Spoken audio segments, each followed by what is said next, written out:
Assalamualaikum warahmatullahi wabarakatuh.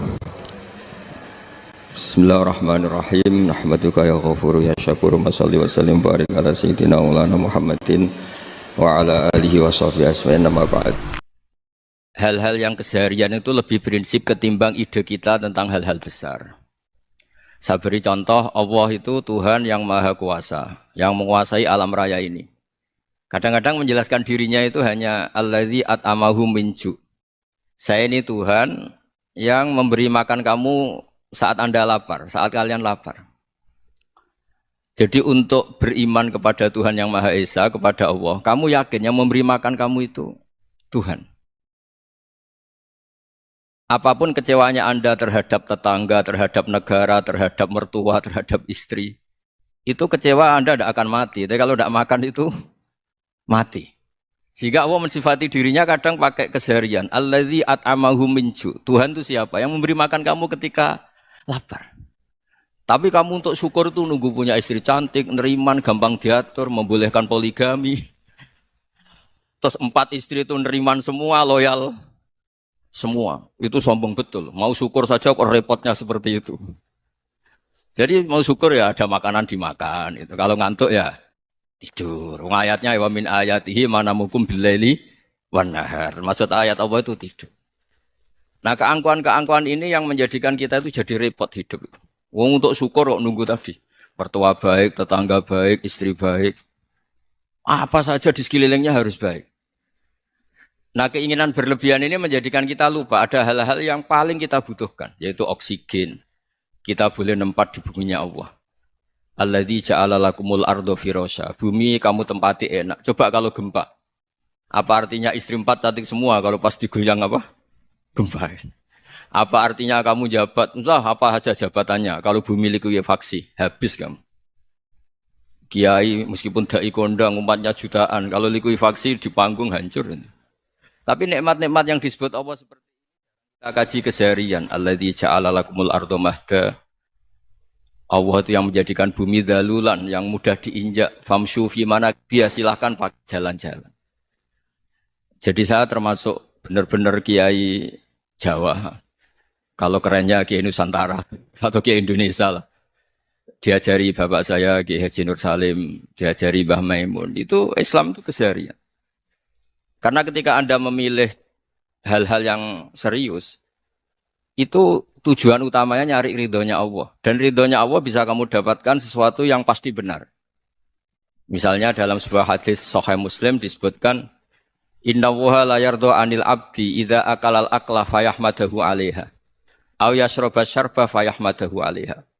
Itu redaksinya inna itu sesungguhnya. La yardha juga pakai lam taukid, juga maknanya sesungguhnya. Sungguh-sungguh Allah sangat ridho ketika seorang hamba itu makan ketika sesuap nasi dia muji Allah, ketika minum seteguk nasi dia muji Allah. Itu kalau orang diridhoni Allah itu wali betul. Itu untuk jadi wali itu gampang. Kamu makan ridho, kamu nginjak buminya Allah ridho seneng, kamu hidup keseharian aman seneng. Nah ini supaya sampean kita semua ngaji betapa panduan Rasulullah untuk menggapai ridho Allah itu banyak yang keseharian sekali. Saking kesehariannya banyak dalam hadis dan itu sahih. Nabi menyebut hal-hal yang keseharian. Hatta ma tas'alu fi fimra'atika. Kamu punya uang kemudian istri kamu bisa makan itu ibadah. Bahkan sebagian ibadah itu dicontohkan Nabi yang akhirnya diprotes sahabat. Yaitu wa fi buti ahadikum sedekah. Kamu menggauli istri kamu itu ya sedekah. Sampai sahabat bilang yang benar ya Rasulullah. Ayati ahaduna syahwatahu wa huwa lahu ajrun. Masa urusan biologis, urusan syahwat kemudian dia dapat pahala. Nabi menjawab, alai salawadu'aha fi haramin akana alaihi wisrun. Bagaimana kalau dia meletakkan ke yang tidak benar itu kan dosa. Nah, hal-hal seperti ini yang saya ingin teman-teman semua lah, semua. Saya juga agak ingin ngaji demi Anda juga agak ingin. Itu dosa sekali ngaji kok pesanan kelompok tertentu itu enggak boleh. Islam itu untuk semua. Jadi ya cuma karena di depan saya jenengan ya seakan-akan jenengan korbannya. Itu ada ilmunya dalam usul fikih itu. Jadi orang itu harus ngaji usul fikih. Nama yang disebut, mungkin Mas Sufyan masih ingat zaman ngaji usul fikih. Nama yang disebut itu tidak jaminan sebagai prioritas perintah. Jadi misalnya gini, kebetulan yang di depan Nabi itu Abu Dzar. Nabi ya bilang, ya Abu Dzarin ini uhibbuka misalnya, atau ya Mu'ad ini uhibbuka, atau ya Abu Hurairah ini uhibbuka misalnya. Banyak lah riwayat yang Nabi nyebut ya Abu Dzarin, ya Mu'ad, ya Abu Hurairah. Kemudian misalnya Nabi meneruskan khitab, ini uhibbuka, saya mencintai kamu, fakul dubur sholatin, atau sebagian riwayat disebut falatadaan ladubura kulli sholatin, Allahumma inni ala dzikrika wa syukrika wa husni ibadatik. Saya mencintai kamu, siapa saja. Mu'ad bisa, Abu Dzar bisa siapa? Saya mencintai kamu, mohon kalau habis sholat kamu jangan lupa wiridan Allahumma a'inni ala dzikrika wa syukrika wa husni ibadatik. Ya Allah, tolong kami permudah supaya mudah ingat engkau. Anda tidak bisa mentang-mentang, wong nama saya Parmin, nama saya Purnomo, itu yang diperintahkan Mu'ad misalnya. Jadi yang disebut satu, tapi khitab itu untuk siapa saja. Saya teruskan ya. Jadi saya mohon semua kita melakukan kebaikan itu kalau dalam kaidah fikih disebut al yakin la yuzalu bisyak. Banyak kebaikan yang kebenarannya itu 100%. Tidak punya efek samping ke pihak lain, ke kelompok lain, ke komunitas lain. Itu tadi misalnya Anda makan dan itu murah sekali, hanya butuh satu piring. Setiap punyaan kamu muji Allah, setiap minum kamu muji Allah. Itu redaksinya Rasulullah SAW disebut Allah sangat ridho ketika seorang hamba makan, kemudian dia memuji Allah. Atau minum, kemudian dia muji Allah. Logikanya gampang, negara seperti ini yang kamu harapkan bentuknya kayak apa, mertua, ipar, komunitas, tetangga. Itu nyata terjadi itu kan belum pasti. Sementara yang mesti terjadi adalah kamu butuh makan, kalau tidak mati. Butuh minum, kalau tidak mati. Butuh bumi yang nyaman ditempati, kalau tidak kita juga mati. Sebab itu Allah kalau menyebut nikmatnya itu hal-hal yang keseharian. Alladzi at'amahum min ju'. Allah itu siapa? Allah itu yang menciptakan kamu bisa makan. Tidak berlebihan, Allah itu yang menciptakan kondisi sosial itu ideal. Zaman Nabi itu ya ada orang munafik. Orang-orang pilihan Allah itu juga diuji orang sekelilingnya yang macam-macam. Semua diuji sesuai konteks zaman dan waktu. Nah, tapi ada ibadah-ibadah yang selalu disarankan Nabi. Sampai Nabi itu pernah ditanya, ayul Islam ya khairun ya Rasulullah, Islam terbaik itu gimana? Jawaban Nabi itu unik. It'amut to'am. Islam terbaik itu ya makan-makan, santai-santai. Ketika Allah menyebut beberapa kebaikan, falak tahamal aqobah, wa ma adrokan apa? Mal aqobah. Terusannya apa? Fakku rokobah. Terusannya apa? Au it'amun fiyaumin di masubaya. Atau acara makan-makan itu juga Islam. Kenapa? Ya bayangkan kalau tidak ada makanan, kita mati kan? Kondisi sosial tidak ideal itu Anda masih gak apa-apa. Tapi kalau Anda tidak makan, Anda tidak minum, kamu punya istri cerewet masih bisa hidup, punya mertua cerewet masih bisa hidup. Tapi kalau tidak makan bisa mati. Berarti penting mana istri sama makan? Penting mana? Makan. Semoga istri Anda dengar, nanti kamu disuruh makan tapi pulang deh. Itu kalau dibahasakan makan masih memahami. Penting mana nasi satu piring dengan istri. Enggak ada nasi mati, enggak ada istri belum mati. Penting mana? Enggak berani jawab kan? Nah, ternyata Anda ada garang kan di depan istri. Jadi saya mohonlah, mungkin Mas Sufyan Sauri tadi yang bisa bantulah. Teman-teman tuh ngaji yang keseharian saja. Karena kita nyari ridha Allah itu berdasar firman Allah. Dan firman Allah itu menyebut keseharian itu riang, gampang.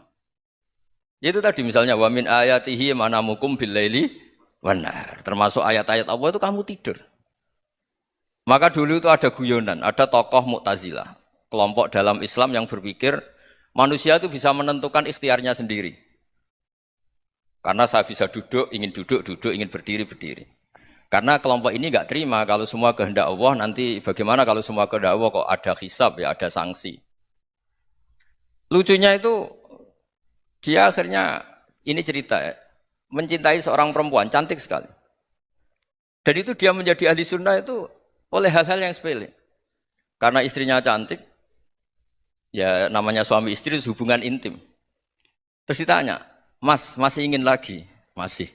Silahkan diulang lagi. Wah ya tidak bisa. Katanya manusia bisa menentukan yang diinginkan. Itu tobat itu. Itu nggak bisa ditobatkan Mas Sufyan Ats-Tsauri. Orang cantik yang mudah nobatkan orang itu orang cantik.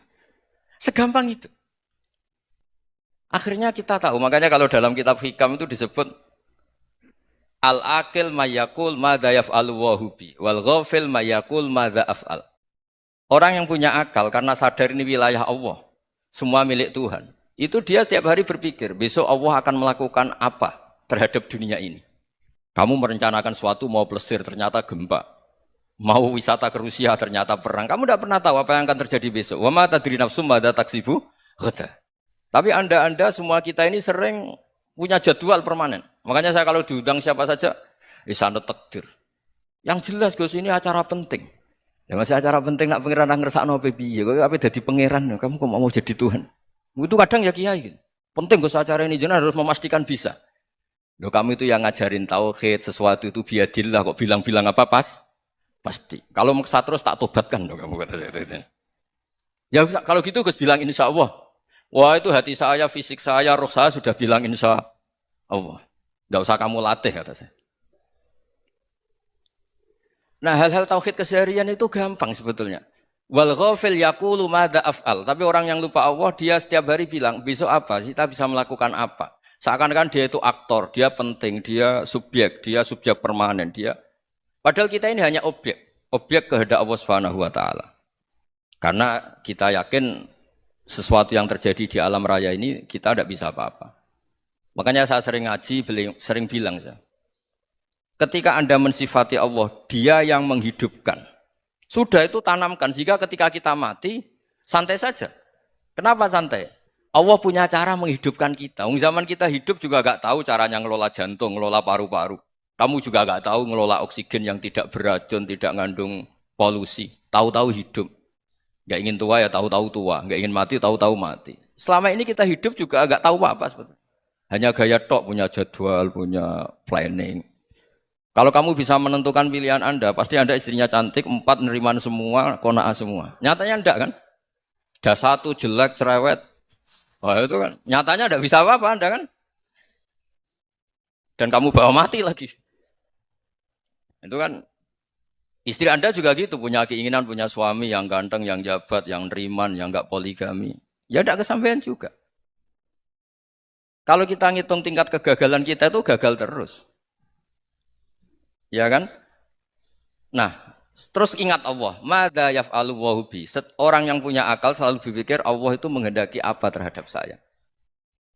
Lalu sama-sama orang gitu. Ngelihat orang yang serius, itu kata Anda itu pemikir berat, serius. Senang punya tokoh yang merengut karena kamu anggap serius. Tapi sebagian orang nganggap orang yang serius itu wong merengut, wong masam, wong muka kok ditekuk.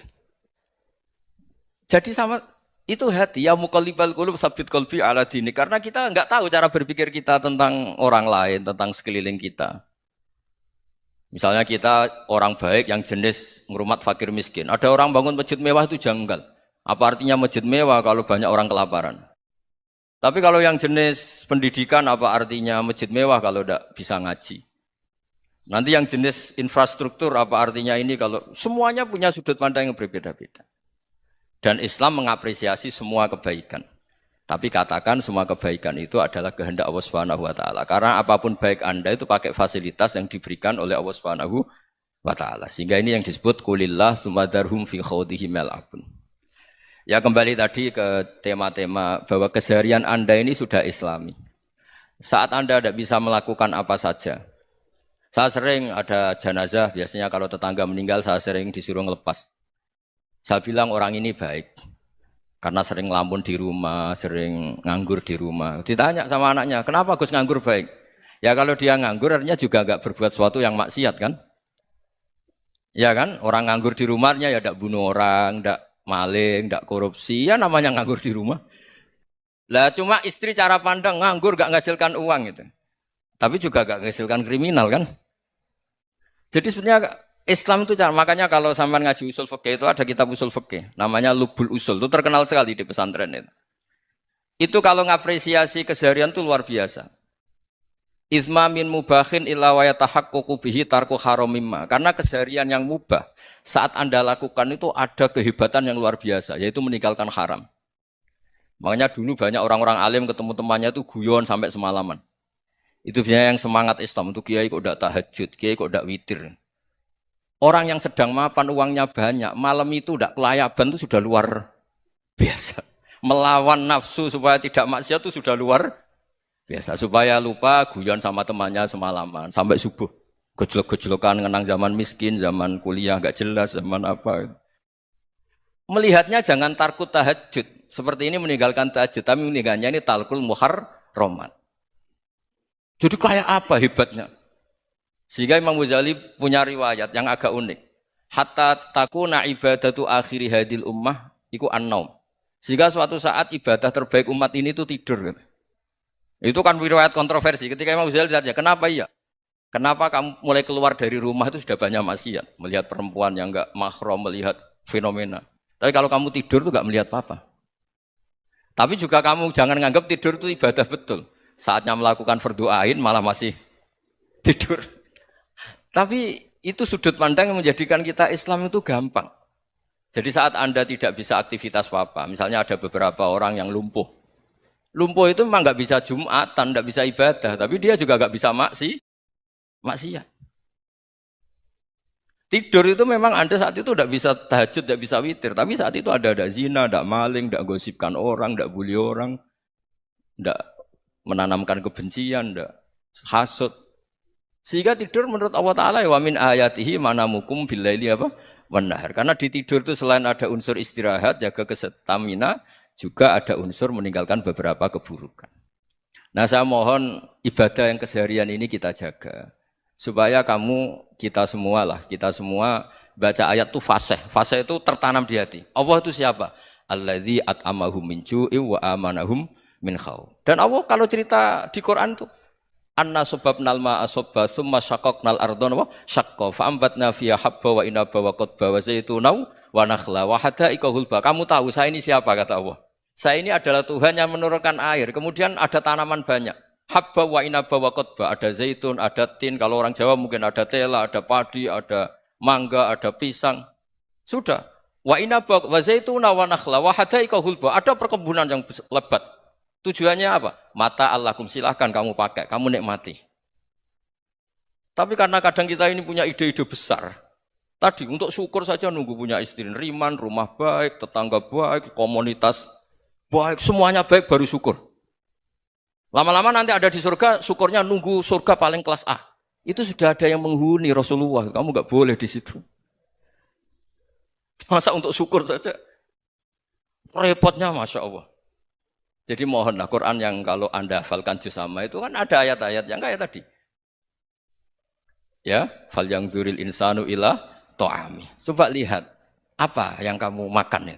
Dari mana? Dan untuk mempertahankan hidup kamu keseharian. Jadi jangan kira ibadah itu harus membentuk komunitas yang versi Anda. Ibadah itu harus hal yang mulu-mulu. Kesehariannya Anda alami. Loh ini saya tidak bikin-bikin. Saya ngaji bukan karena berdasar pesanan. Itu ayat yang saya baca kan betul ada ayatnya kan. Fal yang dzuril insanu ila ta'ami. Anna sababnal ma'a sabba tsumma syaqqaqnal arda syaqqa fa ambasna fiha habba wa inaba wa qadba wa zaituna wa nakhla wa hada'iqa ghulba. Terusannya apa? Mata'al lakum, silakan kamu nikmati. Mata itu silakan kamu nikmati. Ya kayak sampean dikasih hidangan ya makan. Ya sudah makan, habis makan ya minum, habis itu ngantuk ya tidur. Ya sudah normal-normal saja. Kayak apa indahnya Islam? Tapi Anda mencari Islam yang gimana lagi? Nah itu yang diajarkan guru-guru kita, diajarkan sanad kita sampai Wali Songo, sampai Rasulullah SAW. Bahwa pada akhirnya ada jihad, ada perang. Itu dulu memang perang, bukan membunuh, beda. Dulu kita dijajah Belanda ya perang, dan itu normal karena kita dijajah.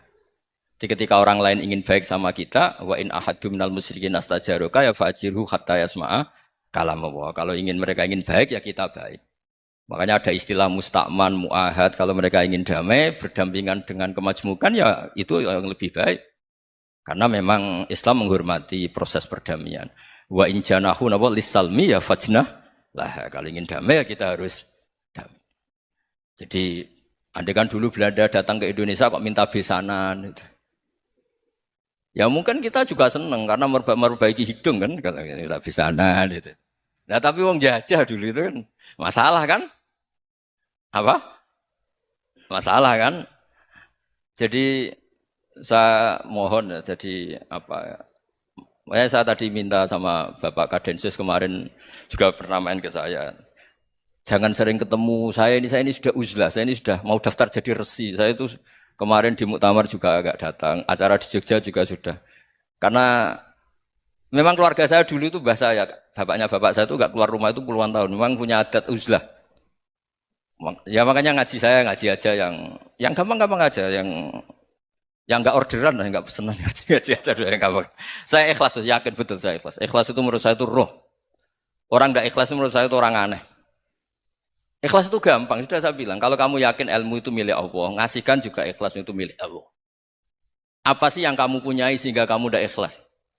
Uang milik Allah, energi kita milik Allah, bumi milik Allah. Kemudian kamu merasa memiliki. Merasa memiliki itu kalau dalam ilmu tasawuf sudah kesalahan kan. Bagaimana Anda punya? Coba tahu-tahu tanah itu kok milik Anda. Karena saya beli, saya beli dari orang, dari Zaid. Padahal yang asli punya itu Allah. Apa benar kamu pernah beli sama Allah? Zaid ini pemilik nisbi, pemilik yang enggak sebenarnya kan? Ya enggak? Yang benar-benar pemilik itu Allah. Kok kamu ngerasa itu bumi kamu itu atas nama apa? Coba. Milik kan harus beli atau dikasih. Enggak semua kan? Nah, makanya terus famshu fi manakibiha, dan Allah menyebutnya, sudah saya ini yang menciptakan bumi. Waladzi ja'ala lakumul arda dalulan. Dan Allah menyebutnya sederhana, famshu fi manakibiha, silakan jalan-jalan. Terusannya apa? Wakulu mirizki, silahkan makan-makan. Jadi Islam itu yes. Ya, makanya kiai-kiai itu ada acara makan, sampai ada guyonan fikuli makanin makan di setiap tempat ya. Makan. Nggih ngoten guys, pokoknya sing gampang-gampang mawon nggih. Nggih Mas Sufyan nggih sing gampang-gampang mawon nggih. Assalamualaikum warahmatullahi wabarakatuh. Perasaan saya juga seluruh ulama di dunia. Saya ulang lagi, perasaan saya juga seluruh ulama di dunia. Bahwa Islam masuk itu macam-macam sebabnya.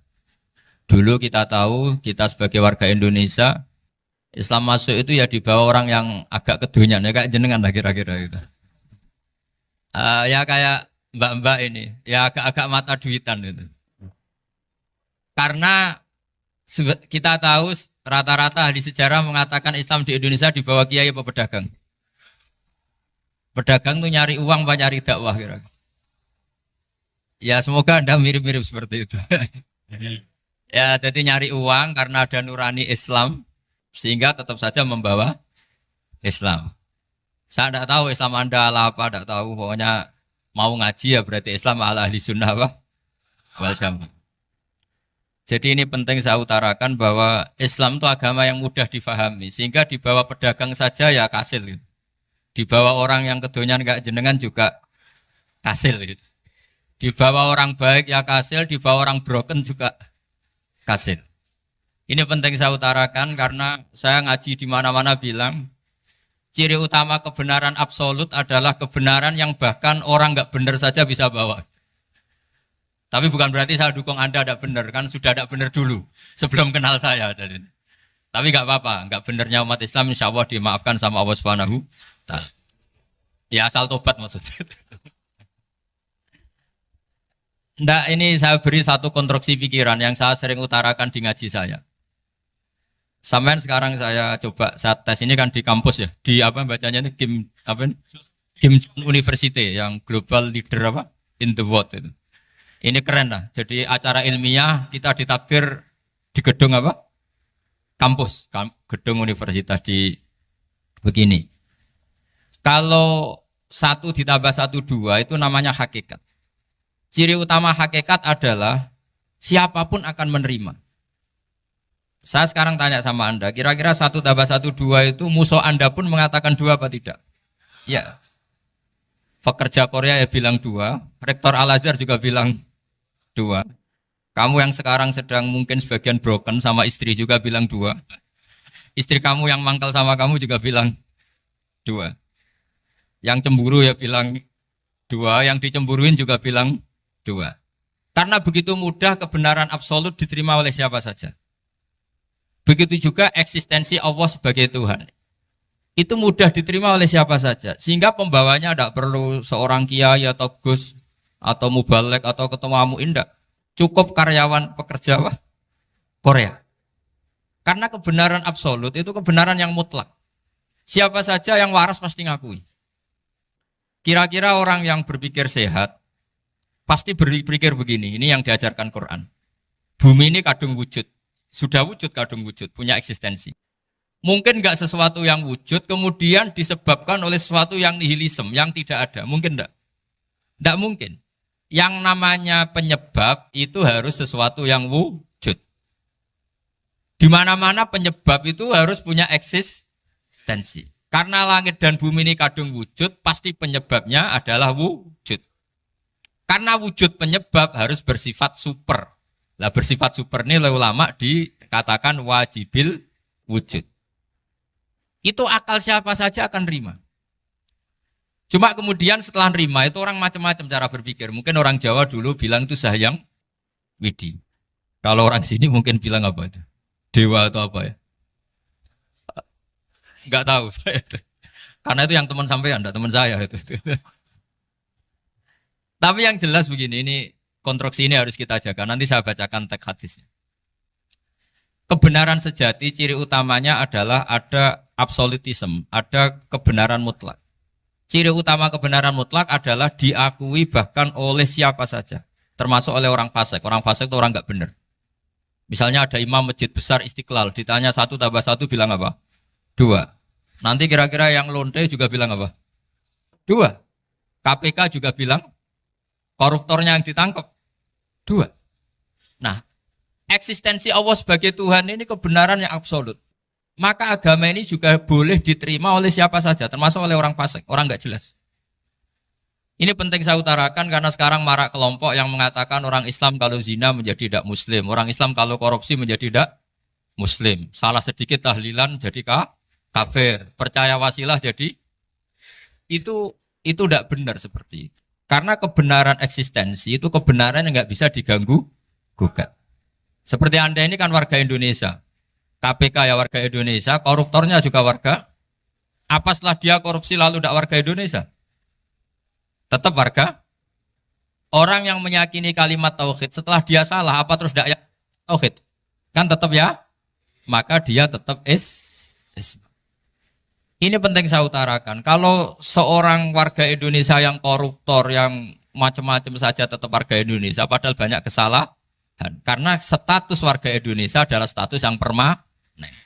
Begitu juga status Muslim adalah permanen bagi siapa saja yang melafadzkan La ilaha illallah Muhammadur Rasulullah. Kita tidak bisa mengkafir-kafir mereka. Itu juga yang sering dipesankan dan jadi ciri khas ulama ahli sunnah wal jamaah, tidak mengkafirkan orang Islam meskipun melakukan dosa besar. Soal dia salah nanti masuk neraka ya silakan saja, saya ada ikut, paham ya? Sampai bisa mencoba. Tapi tetap saja dia muslim. Analoginya tadi. Analoginya gampang sekali tadi. Orang Indonesia yang salah itu tidak akan merubah statusnya sebagai warga Indonesia. Karena ya memang dia berstatus warga Indonesia. Orang Islam yang sudah melafadzkan syahadat maka menjadi muslim. Saya di mana-mana berkampanye, berfatwa. Orang kafir yang 70 tahun kafir, sekali melafadzkan kalimat tauhid, itu menjadi muslim apa tetap kafir? Muslim. Masa kita yang Islam terus, yang kalimat tahlil la ilaha illallah, kemudian menjadi kafir karena kalimat itu? Itu faham aneh apa aneh? Wong yang kafir saja menjadi muslim karena kalimat tauhid, yang Islam menjadi kafir juga karena kalimat. Ini ngajak apa-apaan? Ya ngajak goblok-goblokan, kira-kira kan gitu. Ini penting saya utarakan karena ini penting. Nah, setelah kamu yakin tauhid, ciri utama tauhid itu apa? Menstatuskan sesuatu sebagaimana hakikatnya. Misalnya bumi Korea, ini statusnya tetap buminya apa?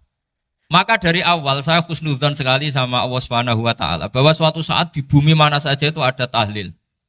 Enggak ngira kan ada ateis di sini, bumi ateis kemudian ada tahlil, ada sakduna, ada macam-macam. Karena kita ketika sholat, makanya saya tadi janji akan memaknai kalimat-kalimat yang sering Anda baca ketika sholat.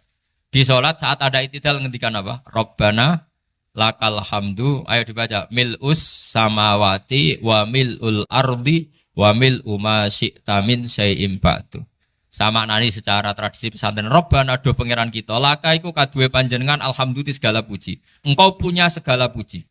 Mil'us samawati. Yang pujian itu memenuhi langit.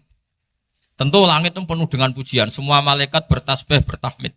Karena malaikat tidak ada yang kerja di pabrik, itu tasbih terus gitu. Nggak ada yang nyari uang, nggak ada yang cari won ya. Apa won ya kalau bahasa? Kalau di sini nggak kiainya aja nyari uang. Terusannya apa? Wamilul ardi, dan pujian itu memenuhi bumi. Korea termasuk bumi Allah apa enggak? Jadi saya sudah menduga suatu saat Korea itu ya penuh dengan pujian. Dan ini betul. Siapa yang ngira kalau di bumi Korea ada yang hafal lagu Sakduna itu? Itu lagu kesayangan guru kita semua, Kiai Haji Maimun Zubair. Gak ada yang ngira. Siapa yang ngira kalau di sini ada ngaji seperti ini? Di Rusia juga sama. Uni Soviet itu negara ateis. Tapi lama-lama pecah karena glasnost itu dan perestroika itu. Kemudian menjadi pecahan-pecahan negara Muslim. Ada Uzbekistan, Tajikistan, Ceknya, semuanya menjadi negara apa? Muslim. Karena dari awal lakal hamdu mil'us samawati wa mil'ul ardi. Dan pujian itu pasti memenuhi langit, juga memenuhi bumi. Kalau Anda baca itu di Indonesia, mungkin wajar. Di Indonesia banyak acara-acara seperti ini. Tapi kalau di Korea, ternyata benar. Dan Anda ini kalian semua termasuk pembuktian benarnya wa mil'ul ardi. Keren kan teman?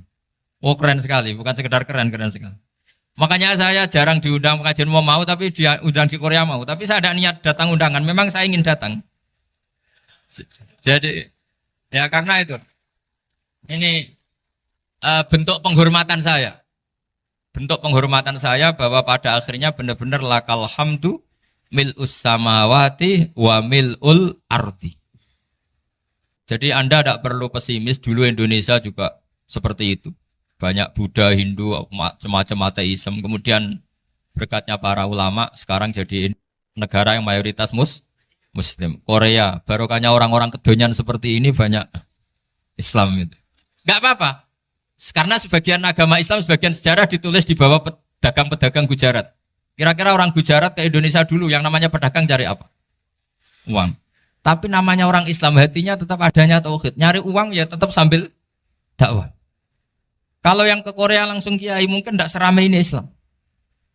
Karena kalau kiai datang langsung dicurigai jadi misionaris. Jadi ribet malah. Tapi kalau sampean nggak ada yang curiga. Namanya pekerja saja nyari uang. Dan itu memang fakta. Cuma kadang ya sadar terus ya bagus lah seperti itu. Nggak apa-apa. Maksud saya ini saya memberi support, memberi tasjek bahwa Allah itu luar biasa. Jadi kalau ingin menyebarkan agamanya macam-macam. Kadang kiai tidak bisa mengislamkan orang, itu anak-anak mahasiswa pacaran, itu banyak yang pacarnya itu masuk Islam. Tapi sampean jangan bilang pacaran halal, ya tidak pernah halal. Tapi Allah kalau menghendaki memberi hidayah itu jalannya macam-macam. Ada yang lewat kerja, coba yang bayangkan ada tahlilan di Korea itu semua kiai tidak pernah bayangkan. Tapi setelah banyak pekerja di sini, kemudian mereka insaf atau sedang insaf, tidak tahu ini. Sampai kapan insafnya juga tidak tahu. Tapi yang jelas ini hebat. Ini apa? Hebat. Tahu-tahu ya seperti ini. Makanya iman saja Rabbana lakal hamdu mil'us samawati wa mil'ul ardi. Masih ditambahi wa mil'u ma syi'ta min syai'im ba'du. Karena Allah itu zat yang tidak terperikan, zat yang tidak terbatasi. Maka pujian di langit dan bumi ini masih kurang. Masih ada apa saja yang nanti akan dipenuhi oleh pujian kepada Allah Subhanahu wa ta'ala. Wa mil'u ma syi'ta min syai'im ba'du. Dan pujian kepada Engkau ya Allah akan memenuhi semua ruangan yang Engkau kehendaki. Mungkin suatu saat negara-negara yang sekarang yang paling minim Islam itu di Amerika Selatan. Kayak di Argentina dan sebagainya. Itu nanti suatu saat juga penuh dengan pujian. Karena tetap Rabbana lakal hamdu mil'us samawati wa mil'ul ardi wa mil'u ma syi'ta min syai'im ba'du. Saya di Jogja setiap akhir ngaji saya ajarin wiridan. Mungkin wiridan ini tidak asing bagi jenengan karena sering saya baca. Subhanallah wa bihamdihi adada khalqihi wa ridho nafsihi wa zinata arsyihi wa midada kalimat. Bahwa kita memuji Allah itu adada khalqi, sesuai jumlah makhluk Allah. Semua makhluk Allah meskipun kelihatannya mengecewakan, ini semuanya memuji sama Allah Subhanahu wa taala. Meskipun kadang kita kecewa, kadang kita tidak cocok. Coba barokahnya Anda ini agak-agak kecewa gitu dengan Indonesia karena nggak menyediakan lapangan kerja untuk Anda. Tapi ya nggak kecewa-kecewa amat ya, agak-agak saja. Karena Anda tetap semua mencintai Indonesia. Gara-gara agak-agak kecewa cari negara lain. Akhirnya di Korea, ada yang di Jerman, ada di Inggris. Tapi bawaan pernah ngaji di musola, Islam ini ke bawah. Sehingga karena Islam ini ke bawah, tahu-tahu ada komunitas yang memikirkan Islam. Umumnya orang mikir Islam itu ya bikin masjid. Kalau di Korea unik, nyewa apa? Nyewa gedung untuk masjid. Itu kalau diceritakan di Indonesia aneh. Ini masjid sewaan. Masjid. Tapi kalau di sini lazim, karena kalau beli mahal ya cukup sewa. Saya tidak tahu kalau dalam terminologi agama tempat Anda sujud, ini nanti jadi saksi di akhirat. Itu yang permanen apa yang sewaan tidak tahu. Jadi nanti bumi ini tanya, ya saya ya Allah pernah dipakai sujud, tapi setelah 1 tahun nggak kuat menambah lagi. Makanya saya dukung tadi yang ada gerakan masjid apa. Sebenarnya permanen nggak permanen itu tetap bagus, tidak usah memaksakan. Yang jelas saya sudah ikut nyumbang lelang tadi, dan saya berharap uang itu benar-benar untuk masjid. Kalau untuk tamirnya juga gak apa-apa, yang penting untuk menghidupi masjid. Saya juga termasuk kiai yang gak suka kalau hukum itu terlalu fanatik. Misalnya uang ini untuk masjid, kemudian imamnya diterlantarkan. Karena alasannya ini untuk masjid. Imam kan gak masjid. Nah ini kalau imamnya gak diservis, kemudian mutung terus pulang ke Indonesia. Ini jadi masalah. Tapi saya juga gak suka kalau ada negara gitu. Betul-betul saya gak suka. Yang imamnya itu terlalu diservis. Ini buruk sekali kan. Pernah ada anekdot, ini anekdot tapi nyata. Ada negara yang sangat sehat, Islamnya sangat sehat. Itu imamnya 1 bulan tuh digaji 70 juta. Kira-kira 70 juta dibagi 1 hari berapa? 5 sholat ya? 5 kali 30 berapa? Kira-kira saja. 150. Berarti per sholat dapat berapa ya? Kira-kira. Kan biasa potong gaji kalau berapa kira-kira? Singkat cerita, si kiai dari luar negeri tadi cerita apa Indonesia? Kiainya miskin-miskin, datang ke masjid kan kadang pakai ontel, adzan sendiri, qomat sendiri, sholat sendiri kadang. Itu nasib orang-orang Sragen dan Salatiga sebagian. Itu yang lapor karena mereka itu. Kalau Rembang insya Allah enggak. Tapi ada semuanya Salatiga, sebagian begitu. Itu yang cerita kiainya, bukan ini bukan hoax. Memang kiainya cerita. Nasib kiai di Salatiga Gus katanya. Itu digojlok. Tapi tetap sholat. Sehingga cerita orang tadi cerita, imamnya di sana naiknya Mercy, muadzinnya pakai BMW. Itu tetangga sebelah Indonesia banyak yang fasilitas imam seperti itu. Karena gajinya sampai 70 juta. Setelah dia cerita bangga karena negaranya mengapresiasi imam sholat, sama kiai Indonesia dia omongin gini, makanya kamu sholat terus, takut potong gaji ya. Gitu. Itu kagetnya bukan main dia. Dikira itu satu sifat kelebihan negaranya, ternyata buruk sekali karena imam sholat karena takut potongan gaji. Akhirnya kiai Indonesia bangga, alhamdulillah kita sholat tanpa gaji. Dan tetap sholat. Keren mana yang digaji sama Anda? Ini yang di atas ini banyak calon imam. Tidak keren mana imam yang digaji sama Anda? Keren yang enggak. Tapi kalau pertanyaannya dibalik, keren mana jamaah yang peduli imamnya sama yang enggak peduli? Jadi jawabannya harus tetap seperti itu. Imamnya keren yang ikhlas. Tapi jamaahnya keren yang peduli imamnya. Jelas ini ya fatwa saya ya. Gimana? Imamnya baik yang ikhlas. Tapi jamaahnya baik yang peduli nasibnya. Tapi sekali imam dari awal gak ikhlas itu harus di PHK. Itu bahaya bagi agama kalau awalnya sudah ada ikhlas. Karena nanti setelah habis subuh terus dihitung. Wong setahu saya sholat terus kok kenapa gajinya tinggal segini? Ya, setahu saya sholat terus kok gajinya tinggal segini. Terus nanti takmirnya bilang, kemarin duhur Pak Yai tidak ngimamin. Kemarin asar ndak ngimamin. Terus dihitung. Bisa enggak agama akan berjalan seperti itu? Enggak kan? Ya makanya pertanyaannya tadi, suka atau punya imam ikhlas? Suka. Tapi imamnya juga suka kalau jamaahnya peduli. Ini penting. Jadi saya mensupport Anda, mensupport kalian semua bahwa agama ini akan diurus oleh Allah Subhanahu wa taala. Makanya Sayyidina Umar radhiyallahu anhu kalau disuruh mikir agama itu tidak mau. Tidak mau betul. Ketika Umar jadi khalifah itu puncak keemasan masa Islam. Semuanya stabil, semuanya hebat. Sampai Irak, Iran zaman itu Persia masih. Semuanya Mesir. Itu semuanya ikut Islam.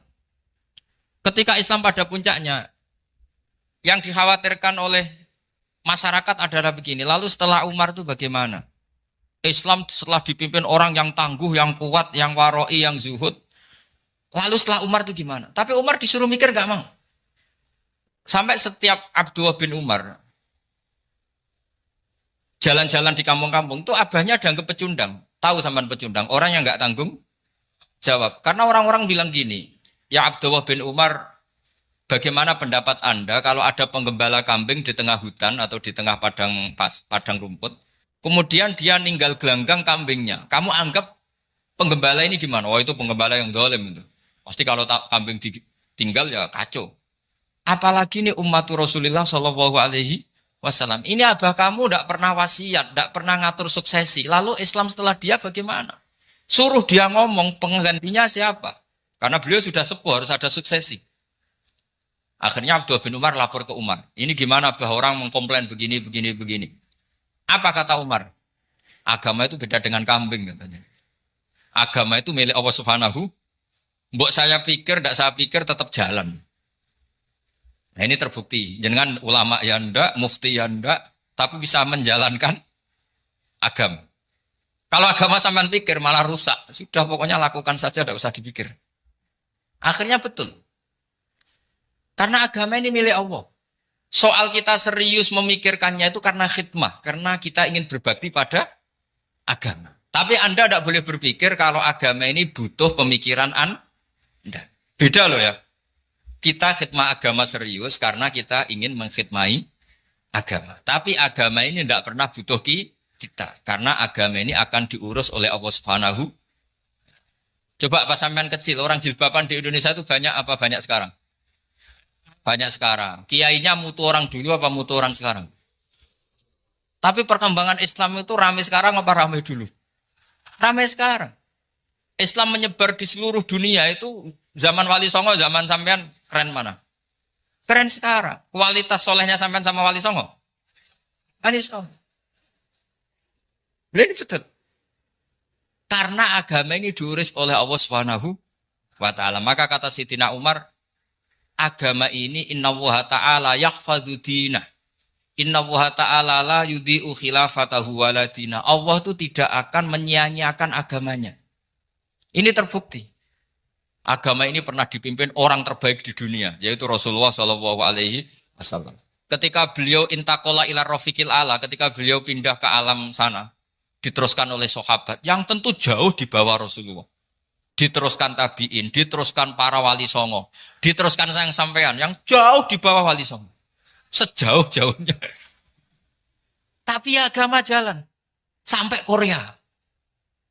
Agama jalan sampai apa? Dulu Wali Songo itu hanya sampai Mojokerto, sampai Tulungagung. Di bawah sampean, Kelayaban sampai mana ini? Korea. Coba kalau Allah tidak ngurus, nggak bisa. Yang gerakkan hatinya sampean peduli sama masjid siapa? Allah Subhanahu wa taala. Yang menggerakkan hati sampean peduli sama agama siapa? Tapi yang menggerakkan sampean ke Korea apa? Uang kan?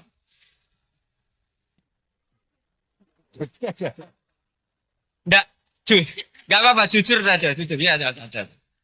Santai aja. Ini bagian dari keramatnya jenengan. Niatnya enggak benar tapi dibenerin Allah di sini. Dari awal niatnya kan uang gitu. Tapi setelah di Korea dibenerin Allah. Mbok ingat agama gitu. Keren kan? Makanya yang syukur sama Allah Subhanahu wa taala. Yang bisa hanya Allah taala. Makanya dalam dunia kiai selalu baca apa? Alhamdulillah alladzi hadana li hadza wa ma kunna linahtadiya laula an hadana Allah. Alhamdulillah kita diberi hidayat seperti ini. Kalau tidak Allah tidak bisa. Sudah mata duitan, kadang istri ngomel, mertua tidak percaya. Sudah setengah-setengah broken gini saya tahu sampai ke Korea itu karena broken pas saking sayangnya keluarga. Potensinya hanya dua. Dibela-belain kerja demi keluarga atau agak broken maka ke sini. Tapi apapun potensi itu tetap baik. Itu takdir sudah, itu takdir tidak usah dibicarakan. Semua itu apa? Karena orang kalau sedang rukun ya tidak mau tukaran, kalau sedang tukaran ya tidak mau rukun. Itu sudah semuanya takdir. Kata bapak saya dulu kalau ada orang mau jualan tanah, Pak Yai tanah saya mau saya jual. Ini gimana padahal ini tanah warisan. Kata bapak, nak waya adol ya adol. Memang ini saatnya jual ya jual saja. Nanti kalau kaya saatnya beli ya beli saja. Karena kalau sudah saatnya jual mau beli ya nggak mungkin kan. Mau memang saatnya jual. Kalau sudah kaya kan nggak mungkin jual tanah. Saatnya beli. Maka semoga masalah di keluarga sampean ya masalah musiman. Maksudnya yang tukarannya ini musiman. Yang rukunnya permanen. Jangan tukarannya permanen, rukunnya musiman. Setelah melihat yang lebih cantik, katut babon. Nggak tahu saya kata. Nah ini semoga katut masjid ini bagian dari kafaroh sampean itu. Jadi kafaroh kesalahan-kesalahan di sampean. Ini penting saya utarakan karena agama itu beda. Agama ini diurus oleh Allah Subhanahu. Jadi kita mengerahkan pemikiran itu bukan karena kita akan menyelamatkan agama ini, tidak. Agama ini diselamatkan oleh Allah Subhanahu wa taala. Coba kayak apa Uni Soviet kuatnya itu. Mengkooptasi supaya orang semuanya ateis, semuanya komunis. Itu 100 tahun Uni Soviet begitu. Tapi orang-orang Uzbek, Ceknya, Tajikistan tetap mengajari anak-anaknya tauhid. Itu ada yang cerita itu sampai mengajarkan tauhid itu di bawah tanah, di basement. Tapi Allah menghendaki Rusia itu Uni Soviet jatuh. Ketika jatuh, negara-negara ini langsung menjadi negara Islam, yaitu Uzbek, Tajikistan, Ceknya. Mungkin nggak mereka langsung menjadi negara Islam, andai kan saat menjadi Uni Soviet benar-benar menjadi ateis. Nggak mungkin kan? Karena saat dikooptasi Uni Soviet, akidah mereka tetap tauhid. Cuma nggak berani muncul. Artinya apa? Uni Soviet nggak bisa menghabisi Islam. Kurang kerennya Uni Soviet zaman itu. Bisa nggak menghabisi Islam? Nggak bisa. Donald Trump dulu termasuk Islamfobia. Tapi setelah dia anti-Islam, malah orang Amerika demo supaya memperhatikan Islam. Nggak bisa. Makanya Korea pun nggak bisa menghabisi Islam. Kalau sampean menghabisi Islam sendiri bisa. Karena terus nggak mau sholat, nggak mau zakat itu sampai. Tapi sampean tahu yang Islamnya habis, Islam tetap baik-baik saja. Makanya ini penting saya utarakan supaya kamu pede bahwa agama ini pernah dibawa orang yang pedagang. Ya soal ada sebagian pendakwah yang ikhlas ya banyak, tapi sejarah yang gampang kita lihat adalah Islam itu dibawa oleh pedagang Gujarat, pedagang India. Nggak apa-apa, sejarah itu meskipun sebagian menentang nggak apa-apa, tapi sejarah itu tetap ada. Pasti sebagiannya memang seperti itu. Dan itu tidak masalah. Saya ulang lagi, itu tidak masalah. Coba dulu pemain bola kalau di Inggris itu kalau mau sholat susahnya bukan main. Apalagi kalau mau puasa. Kalau di sini kerja puasa katanya mati lu kalau apa? Puasa. Kalau mau sholat katanya dicari mana ini berhalanya kok. Kata orang-orang ateis kan gitu, dicarikan patungnya. Kali ini sholat kok gak ada patungnya, ini gimana ini. Ya ngalamin gitu. Tapi Allah Maha Kuasa. Banyak investor mana itu Dubai atau Qatar yang tertarik investasi di dunia bola. Kayak Sulaiman Al-Fahim makanya beli Manchester City. Itu sekarang pelatihnya negara orang sholat gak berani. Bahkan di tengah stadion dibangunkan masjid. Kalau sampai daftar jadi muadzin bisa. Apa nyanyi Sakduna di sana juga bisa. Dulu Aljazair bencinya bukan main. Apa Perancis sama orang Islam itu bencinya bukan main. Barokahnya Zidane pemain bola dan juara dunia. Terus Zidane turunan Aljazair. Akhirnya orang Perancis itu mencintai Islam. Itu barokahnya sepak bola. Allah punya sekian cara untuk mengenalkan Islam. Di Perancis dikenalkan lewat pemain sepak bola. Nah di Korea ini yang agak unik dikenalkan lewat pecinta wong. Saya jamin ini tidak apa-apa, sudah tidak apa-apa, sudah aman. Jamin aman. Pokoknya alhamdulillahilladzi hadana lihada wa ma kunna linahtadiya laula an hadana. Karena agama ini dibawa oleh Allah Subhanahu wa taala, yang menjaga juga Allah Subhanahu wa taala. Sama tidak usah khawatir. Kalau ada kelompok tertentu yang mengkhawatirkan Islam, sekarang Islam bahaya gini-gini, itu kurang roja, itu kurang optimis itu. Harapannya sama Allah tipis, harus ngaji lagi. Agama ini limangka nayarjuwa hawal yaumal akhir. Agama ini bagi yang terus-menerus berpengharapan kepada Allah Subhanahu wa taala. Agama ini limangka nayarjuwa, coba bahasa Arabnya roja, yarju, rojaan. Maknanya harapan. Jadi agama ini bagi yang selalu berpengharapan, bukan yang pesimis, bukan yang hati kecil, apalagi yang tukang putus asa. Coba agama ini begitu luar biasa dibawa orang yang macam-macam. Di Perancis dibawa oleh pemain apa? Bola. Ada masjid di Inggris itu ya dibawa mahasiswa-mahasiswa itu yang dulu sebagian yang nggak pernah ngaji, setelah di Inggris bikin komunitas pengajian. Di Korea dibawa di pecinta apa? Tapi lama-lama cinta Tuhan. Karena ya memang sebenarnya sudah cinta Tuhan. Cuma ya cara cinta ini nunggu punya uang Ya sudah, alhamdulillah seperti ini sudah luar biasa sudah. Insya Allah diterima oleh Allah Subhanahu wa taala.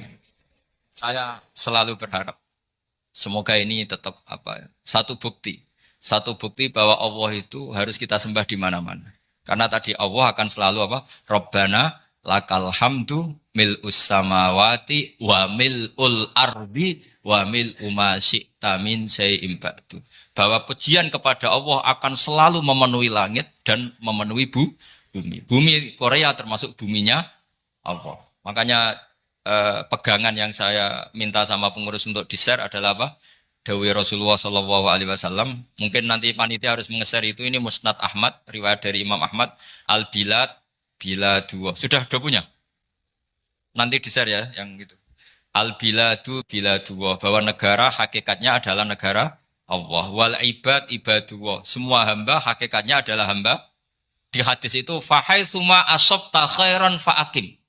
Kapan saja kamu menemukan kebaikan di tempat Anda berdomisili, fa'akim, kamu enggak apa-apa di situ.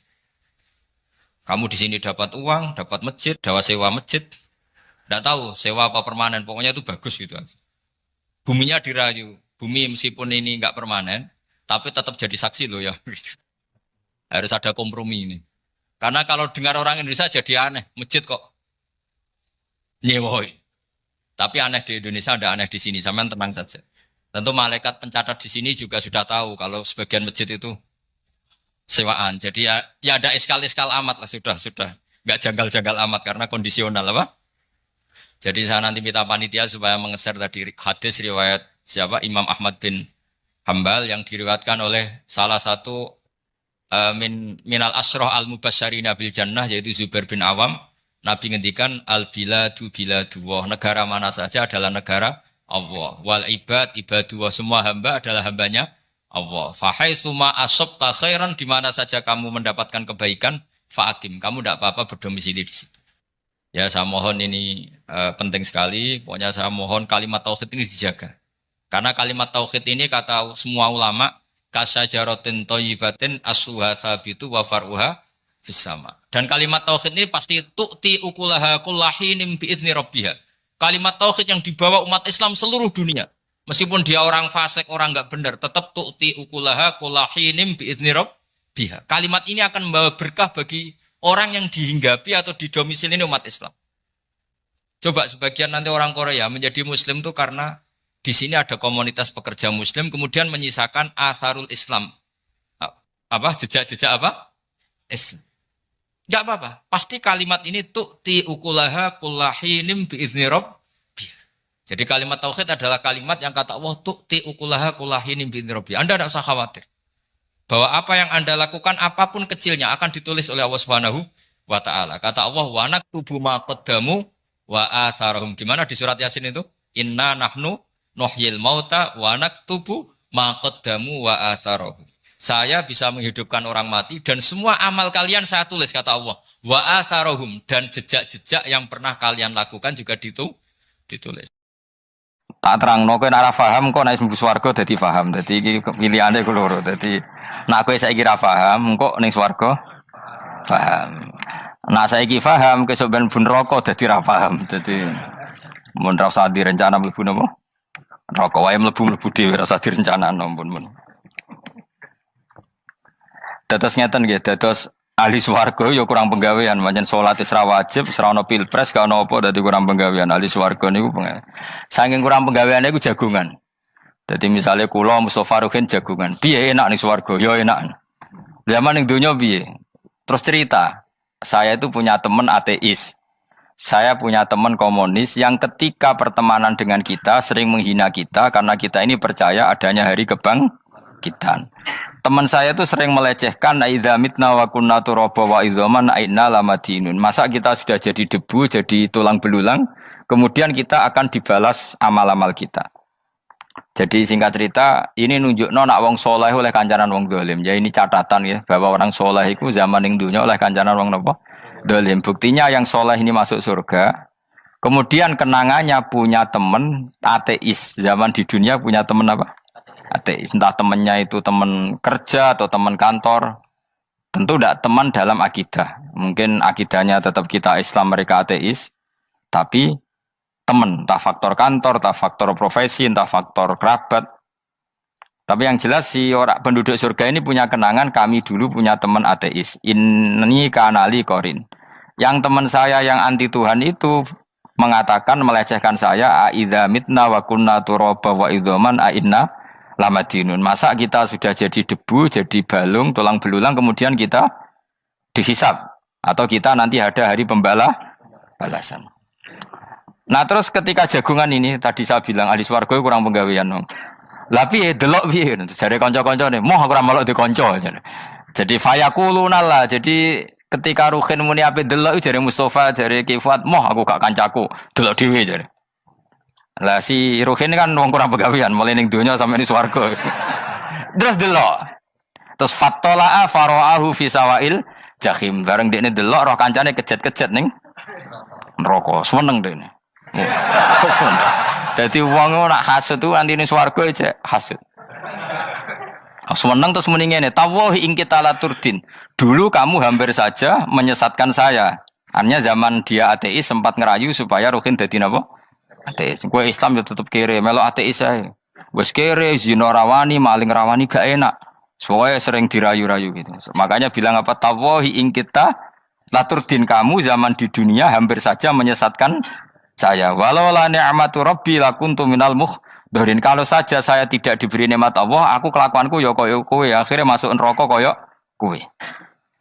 Nah, terus ada soalu taladzudin. Dia tanya tapi saking senenge. Afama nahnu banyitin. Coba lihat saya sekarang. Apa saya sekarang mati? Tidak kan, saya tidak mati kan. Cuma mati pertama saja, mati zaman di dunia. Sekarang saya hidup lagi. Artinya kamu yang dulu memungkiri ada kehidupan, dulu aku saiki tidak mati. Ternyata saya sekarang hidup dan dapat nikmat kowe ning neraka. Dadi ku nunjukno sunah manusa iku ora puas nak ora ngalahno musuhe. Nganti ning swarga iku ora lega nah. Dadi manusa iku hasudnya itu terlembagakan sampai akhirat.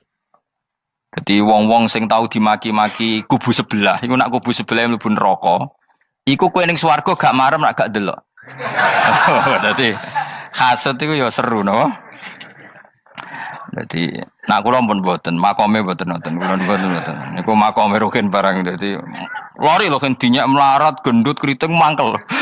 Kudu menangi sing ngenyak mlebu neraka. Aja sampe sing ngenyak kita mlebu swarga kene mlebu neraka. Wah. Gak puas ya, no? Makanya gambarannya Quran itu manusia tetap manusia. Ketika orang kafir dengan segala kenikmatannya, misalnya mungkin Amerika, mungkin negara-negara yang sekarang kumo luhur dengan teori kapitalisnya, mungkin ngenyak Ethiopia, ngenyak Syria, ngenyak. Tapi apapun salahnya Syria, Ethiopia tetap iman, tetap suasana masuk surga. Meskipun ngurmat negara tidak pedes. Tapi yang ngurmat negara benar, tapi ngurmat iman tidak benar, bisa saja nanti masuk neraka. Itu makanya kita problem di dunia kan gitu. Makanya saya mohon, nah, umat Islam itu tidak perlu menjawab kritikan itu. Dari awal kita nanti enaknya itu di surga. Kali di dunia kita pasti salah. Ngelola negara raiso. Banyak negara Islam sing carut, napa? Marut. Ngurus bojo raiso. Banyak santri sing pegatan. Ngurus anak yo raiso, anak yo debu weling kok bapak. Kita ini kan ngurus yayasan yo raiso. Kan semua yang berbau Islam mesti carut, marut. Karena ya apa ya, dari awal kita ini mah enggak serius ngurus dunia. Kok serius piye nyimpen dhuwit wedi dosa ana hisab. Ape riba rentenir wedi dosa. Wape ngatur dunia nemen-nemen wedi dosa. Allahu al-mudabbir sing ngatur kok melu ngatur barang. Wah, akhirnya karena wedi dosa terus goblok. Sebagian goblok klasi, sebagian keterusan. Nah, sing repot sing keterusan sampai asli lah iku terus kombinasi napa? Jadi wong Islam itu ora kober serius mengurus dunia.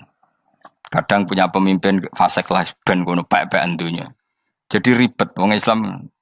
Akhirnya kita ini dihina. Wa idza marru bihim yatakhamazun wa idza qalabu ila ahlihim qalabu fakihin wa idza ra'ahum qalu innaha ula inapa ladallun. Orang-orang kafir itu kalau melewati orang Islam pasti ngenyek. Urip nyatane ngono, ngelola negara enggak bisa, ngelola keluarga enggak bisa. Nah, nanti kalau kita di surga itu kata Allah fal yaumal ladzina amanu minal kufari yadhakun. Nanti di surga orang-orang iman gantian menertawakan orang-orang kafir. Jadi itu menunjukkan bahwa kita tidak pernah puas sebelum dendam menertawakan. Jadi wis ning swarga iku cita-citane mukmin tetep fal yaumal ladzina amanu minal kufari yadhakun. Jadi kowe sok ben ning swarga iku ya Allah kasih saya fasilitas bisa melihat penduduk neraka. Terus dene ning teras-teras swarga dipertontonkan orang kafir alal araiki yang turun. Hal suwibal kufaru makanu ya fa'alun. Delok saiki kowe mbek aku mulya ndi. Jadi dendam itu penting. Tapi sebenarnya ini swarga ini dunia wis kalah wis nurut ya no. Jadi menteri yo nurut wis pokoke nurut ae wis barang dunia pek-pekan wis. Cuma ora bener ya dielingno iku ya bahaya ora bener. Tapi ora usah kerusuhan biasa wae. Gremeng ae gremeng soalnya ben gak dadi udun no. Katanya memang gitu, orang emosi nak diempet itu dadi udun, dadi wis satok gremeng. Tapi yang jelas Allah punya sunnah bahwa manusia itu tidak bisa puas sebelum melihat musuhnya kalah. Sehingga ahlul jannah yang notabene sudah penuh kenikmatan itu tetap dia enggak lego. Enggak lego kalau enggak tahu nasib orang yang dulu menghina dia. Makanya ini peringatan bagi kita bahwa kita berteman orang tidak soleh di dunia itu boleh. Buktinya tadi ahli surga ketika jagungan cerita saya punya teman ateis yang selalu mencibir saya, katanya nanti nggak ada hari kebangkitan. Lalu teman ateis saya sekarang di mana? Sekajak kancana, dulu ya teman-temannya bilang fayakuluna laga. Tapi si teman ini tetap ingin melihat. Setelah dilihat ternyata itu di neraka. Terus melakukan dialek tadi. Apa yang kamu katakan salah. Kamu mengatakan selamati akhir urusan salah. Ternyata saya sekarang tidak mati. Afama nahnu bimai yitin illa mutatanabuna. Jadi saya mohon sekali teman-teman yang hafal Quran itu harus hafal sampai seperti saya ini sehingga tahu duduk perkara ini Quran itu kayak apa. Maca Quran tok ibadah wis suwe nang maca Quran ibadah. Tapi ndak paham wong khawarit sing tukang mateni wong ya hafal Quran. Iku gara-gara ra paham iku akhire kewaco. Nah kandhani ku angel. Sing kandhani kudu aku. Nah sing kandhani Mustafa padu merapal kan. Sing ngandani kudu aku. Mbok yo wong ku mikir to. Apa gunane misalnya ki apal Pancasila. Tapi ra iso nglakoni napa? Pancasila. Ngapal tok keadilan sosial bagi seluruh pejabat. Antok ngomong ngono jelas timbang muni bagi seluruh rakyat Indonesia aja boleh. Quran juga gitu. Kita ini manusia punya watak dendam. Tapi dendam ini dikelola oleh Islam. Dendamnya mending swarga wae. Ning donya ben, ning donya mesti sediluk. Tenan betul. Orang-orang mukmin itu sampai belum lega kalau belum ketemu orang yang pernah mencibir. Itu tadi qala qailu minhum inni kanali qarin. Saya punya teman yang ketika di dunia selalu mencibir saya, inna kalaminal musaddiqina idza mitta wa kunna turaba wa idzaman aina lamadun. Teman saya itu selalu mencibir, masa kamu percaya hari kebangkitan? Kita nanti kan sudah jadi tanah, jadi tulang belulang, masa bangun lagi? Yang benar saja kamu. Nah, orang-orang yang mencibir ini kan sakit. Orang dicibir itu kan nah sakitnya itu terbawa sampai surga. Tapi nek mlebu neraka ora kok berdendam melane. Dadi dendam iku anane ning swarga, nek ning neraka ora kok berdendam. Dianjuti malaikat oleh dendam piye. Tapi bareng ning swarga happy-happy iku piye? Kancam dhisik sapa wae. Ora kanca partai maksudnya kanca gitu. Ya dadi sok nek ning swarga musa-musamu delok. Jebule swargane sak dhuwurmu. Lane jogeman musa ya aku demen isin kowe sok ben. Dhe musuh jebule swargane. Ndi musuhku, sing wani aku betul. Terus jare kancamu teko, aku ning dhuwurmu. Ya jarak. Repot ya. Jadi terus kedua, peringatan dari Quran. Allah itu saking kudrohnya itu senengane itu gawe fitnah. Fitnah itu suatu yang enggak masuk akal. Jadi wong kafir utawa wong Islam piyambak iku kon iman sesuatu yang paradok. Iku kon ngimani ning neraka iku ana wit. Lah neraka iku panase ngono, ana wit. Mulane jare wong kafir Muhammad tambah suwe tambah ra waras. Mergo wong neraka iku makan sajaratus zakum. Mulane wong kafir tambah guyu Muhammad tuh gak waras. Jarene neraka banget panase, tapi di saat yang sama ngomong wit iso tumbuh. Mestinya neraka itu kan enggak ada pohon. Mulane Allah nate ngendikan wa ma ja'alna ru'yal lati arainaka illa fitnatal linnas wasyajaratal mal'unata fil Qur'an. Jadi satu orang itu diuji disuruh ngimani Isra Mi'raj. Nabi yang tetap posisinya di Mekah diberitakan oleh Quran bahwa Nabi telah menembus langit Sabtu dalam lahdoh satu malam. Wong kafir malah guyu-guyu. Terus kedua ada pohon yang tumbuh di neraka. Mulane dawuh pangeran seperti wa ma ja'alna ru'yal lati arainaka illa fitnatal linnas wasyajaratal mal'unata fil Qur'an. Jadi diuji. Yes ngono dunya kaya wong Islam sakniki niku. Yang mengklaim negara Islam tata kelolanya carut marut. Yang negara non Islam kadang tata kelolanya rapi. Sehingga seakan-akan kita ini salah. Ngurus dunya wae ra iso, mung ngurus akhirat. Tapi saya berharap sing dicibir iki sok ben mlebu swarga. Dadi iso dendam. Tapi nek mlebu neraka iku ora kober dendam. Mulane kula mboten gadah rencana mlebu neraka mboten gadah. Kula niku pendendam dadi mangkalku ben kesampaian sampeyan nak teng pundi? Swarga. Kita harus ngalami fal yawmal ladzina amanu minal kuffari yadhakun alal araiki yang jangan sampai kita ngalami kita sendiri disiksa. Kowe ngilu awakmu dhewe, milih dendam apa milih mlebu neraka? Milih dendam ya. Syaratnya mlebu apa? Swarga. Ya. Jadi pangeran itu memang sering damel sesuatu itu paradok. Tapi memang Allah sengaja. Mulane kula bolak-balik matur, ulama itu banyak, yang jaga akhlak ya banyak, yang jaga ilmu yang banyak. Kadang yang jaga ilmu itu yang akhirnya nyuwun sewu cangkem elek dan itu penting. Saya di mana-mana bilang, sesuatu itu kadang nggak bisa dijelaskan secara baik-baik. Syaratnya kudu cangkem elek. Cuma karena itu nggak mungkin kita nisbatkan pada Nabi, ben aku wae sing tanggung jawab. Kalau nak dinisbatkan Nabi kan elek, maksud Nabi kok gerakan cangkem elek. Ben aku wae. Nak pancen salah, aku sing tanggung jawab. Tapi nyalahno aku neraka, yakin neraka. Siji yo ora level, napa siji ora level. Dhisik sahabat itu akhirnya yo nyuwun sewu cara ora sahabat yo cangkem elek. Mergo mangkel. Ada orang munafik saking ora ngajari ngene. Kenapa saya bikin gerakan cangkem elek? Kok janut lho. Kowe asli elek maksudnya cangkemmu wis elek ora kok. Kok nang darane aku harus gefe asli cangkemmu wis elek. Wis ngono perkara dunya, ora perkara hak. Nah kan perkara hak, cek keren. Wong munafik ku saking mangkelnone ning Kanjeng Nabi, saking kepengin Nabi itu ketok goblok, ketok salah. Iku kadang takok nggowo untane unta. Takok, "Mat, untaku iki sing ngawini untane sapa? Kok anake kok ora kembar?" Terus ana sahabat sing cangkem elek koyo Ruhin. Tak pajangi aku. Kowe apa-apa? Dadi oleh muni ku nazautu alaiha, nazautu cara aku sing nyelingkuhi. Terus kowe apa-apa? Mergo gak trimo nabine dikei pertanyaan sing gak masuk akal. Paham? Begitu juga ketika mereka nyembah berhala Lata Uzza, iku sing cangkem elek ya sahabat. Mergo Nabi ra pantes. Cangkem elek bicara, aku gek bengi pas ape nyembah berhalaku. Jebule pas duyoi luwak. Aku mikir, mosok pangeran duyoi luwak menengah iki apa-apaan? Dikencingi apa?